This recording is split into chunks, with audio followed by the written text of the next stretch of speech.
السلام علیکم۔ زندگی میں سم ٹائمز ہوتا یوں ہے کہ ہم سوچتے ہیں کہ لوگ ہمیں دھوکہ دے رہے ہیں، لیکن ایکچول میں ایسا ہوتا نہیں ہے۔ ایکچول میں ہم لوگوں کو دھوکہ دے رہے ہوتے ہیں۔ وہ نیوٹن کا تھرڈ لا بھی ہے نا کہ every action has a reaction equal in magnitude but opposite in direction.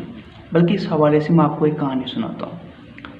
ایک دفعہ ایک بیکر ہر روز دوپہر کو ایک فارمر سے 1 پاؤنڈ گھی خریدتا تھا، تو وہ روز یہی کام کرتا تھا۔ تقریباً اسے 1 سال ہو گیا کسان سے 1 پاؤنڈ گھی خریدتے ہوئے۔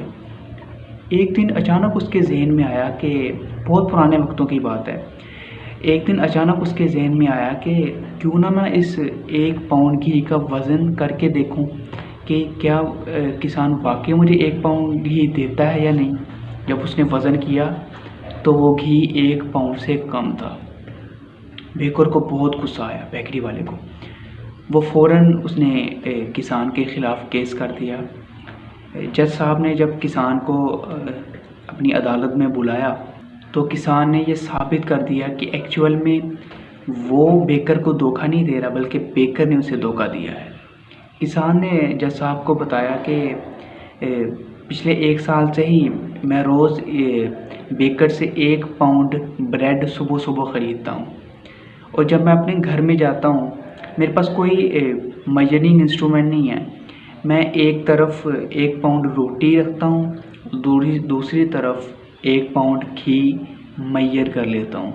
سو لہٰذا ایکچول میں اسے دھوکہ نہیں دے رہا بلکہ یہ مجھے دھوکہ دے رہا ہے۔ سو پچھلے 1 سال سے میں بیکر کو دھوکہ نہیں دے رہا بلکہ بیکر مجھے دھوکہ دے رہا ہے۔ سو جج نے کسان کی بجائے بیکر پر مقدمہ کیا، اس سے جرمانہ کیا۔ سو اسی طرح ہماری زندگی میں بھی ہوتا ہے۔ ہم اکثر آپ نے لوگوں کو دیکھا ہوگا کہ حکومت کو بلیم کریں گے، لوگوں کو برا بھلا کہیں گے، لوگوں کے اندر خامیاں نکالیں گے۔ وہ بندہ اس طرح کا ہے، وہ فلاں کا بیٹا اس طرح کا ہے، فلاں کی بیٹی اس طرح کی ہے، وہ فلاں اس طرح لوگوں کو دھوکہ دیتا ہے، لیکن اپنی طرف نہیں دیکھتے۔ وہ کہتے ہیں نا اپنے اندر جھانکنا چاہیے ہزاروں لوگوں کو جھانکنے سے پہلے۔